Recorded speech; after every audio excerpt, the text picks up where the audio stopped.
नमस्कार, times of Swaraj में आप सबों का स्वागत है और मैं हूं संतोष सिंह। और आज हम टाइम्स ऑफ स्वराज में चर्चा कर रहे हैं कि छपरा में जो घटना घटी है उस घटना को लेकर चुनाव आयोग ने संज्ञान लिया है। और संज्ञान ही नहीं लिया है, इस मामले में एक पर्यवेक्षक की टीम जांच के लिए दिल्ली से जल्द पटना पहुंच रही है और वो छपरा जाएंगे। खबर ये आ रही है कि छपरा डीएम पर किसी भी समय अब कार्रवाई हो सकती है, क्योंकि कई तकनीकी पहलू हैं जिन पहलुओं को लेकर सवाल खड़े होने लगे। वैसे टाउन थाना के प्रभारी को, छपरा टाउन थाना के प्रभारी जिस क्षेत्र में ये घटना घटी है, फिलहाल उनको लाइन हाजिर कर दिया गया है, क्योंकि जब वहाँ माहौल तनावपूर्ण था तो किस परिस्थिति में वहाँ से फोर्स को हटाया गया, इसको लेकर छपरा एसपी पर सवाल खड़े होने लगे। तो उन्होंने अपने दामन बचाने के लिए थाना प्रभारी को बलि चढ़ा दिए हैं, लाइन हाजिर की है, लेकिन थाना प्रभारी पर भी कठोर कार्रवाई होगी, ये तय है। लेकिन इस सबसे इतर जो सबसे बड़ी बात को लेकर एक नया विवाद खड़ा हुआ है और उस मामले में इलेक्शन कमीशन ने जांच का आदेश दिया है, वो मसला है भोला यादव का रोहिणी यादव के साथ घूमना या रोहिणी आचार्य के साथ घूमना। क्योंकि भोला यादव को अगर परमिशन दी गई है डीएम के द्वारा तो वो पूरी तौर पर चुनाव कंडक्ट के खिलाफ है, ऐसा अधिकारियों का मानना है। क्योंकि वो आरजेडी के विधान पार्षद है, उस कॉन्स्टिट्यूएंसी के रहने वाले वो नहीं है और ना ही वो उसके इलेक्शन एजेंट। क्योंकि नीरज के सवाल के बाद भोला यादव ने जो प्रेस रिलीज जारी किया, उस रिलीज में उसने सिर्फ इतना ही लिखा है कि उम्मीदवार के साथ 3 लोगों को चलने की अनुमति दी जाती है, जो अनुमति हमें डीएम से मिली है। अगर डीएम ने वाकई में अगर अनुमति दी होगी तो फिर तय मानिए कि डीएम बुरे फंसे, क्योंकि उनको ये देखना चाहिए था कि किनको आप अनुमति दे रहे हैं। उनके साथ उनका सुरक्षा कर्मी चल रहा था और वो एक पार्टी के विधान पार्षद हैं, छपरा के रहने वाले नहीं हैं। कई तरह की चीज़ें सवाल खड़े कर रहे हैं और ऐसे में राजीव प्रताप रूडी ने इलेक्शन कमीशन को इसकी लिखित शिकायत किया और उस शिकायत के बाद जांच की प्रक्रिया शुरू हो गई है। चुनाव के जो प्रक्रिया है या चुनाव को जो देखने वाले जो अधिकारी हैं या चुनाव के प्रक्रिया का जो एक्सपर्ट लोग हैं, उनका मानना है कि इस मामले में डीएम की नकेल फंसने वाली है, क्योंकि ये बड़ी भूल उन्होंने की है। उन्हें आप अगर अनुमति उन्होंने दी है तो बड़ी भूल की है और अब सीधे सीधे तौर पर इसकी जिम्मेवारी डीएम की बनेगी, क्योंकि डीएम को अनुमति किसी भी परिस्थिति में ऐसे व्यक्ति को जो विधान पार्षद हैं उनको अनुमति नहीं दी जानी चाहिए थी, लेकिन उसको उन्होंने अनुमति दी है। इस पर जांच मुख्य तौर पर इस पर केंद्रित है। इस बीच दोनों तरफ से एफआईआर दर्ज हुआ है।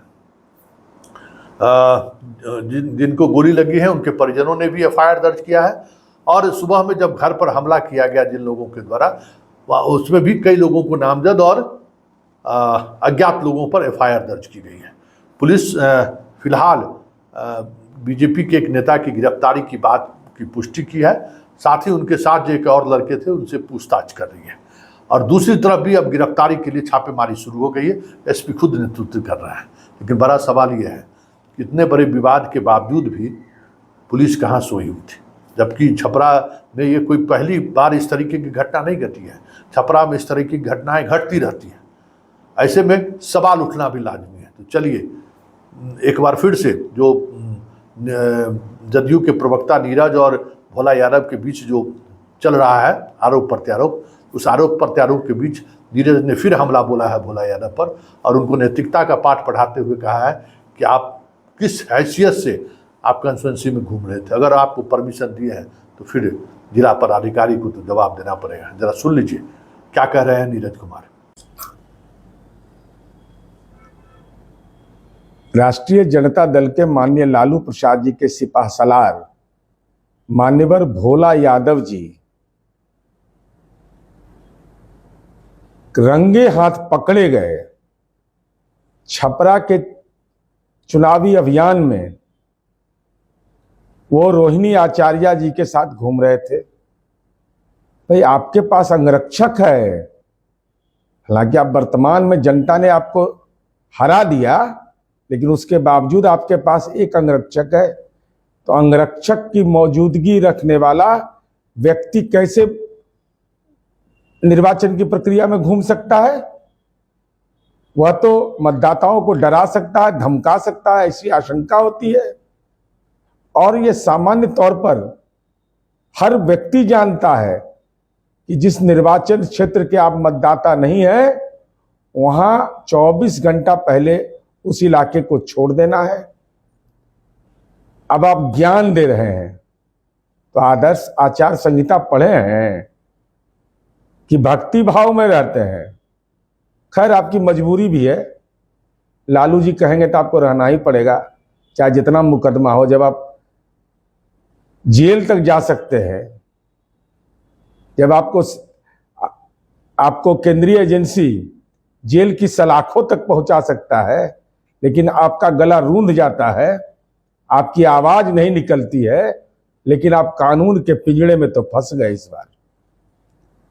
मान्यवर भोला यादव जी, आप इस सवाल का जवाब दीजिए कि आखिर किसने आपको यह अधिकार दिया है कि आपका वीडियो फुटेज है कि आप रोहिणी आचार्य के साथ घूम रहे थे। सॉरी, रोहिणी आचार्य को तो कैंडिडेट है, उनको घूमने का अधिकार है, लेकिन आपको किसने यह अधिकार प्रदान किया?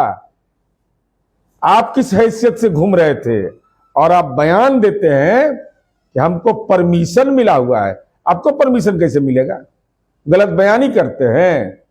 कानून का हाथ लंबा होता है, कानून के पिंजड़े में आप कैद हो गए।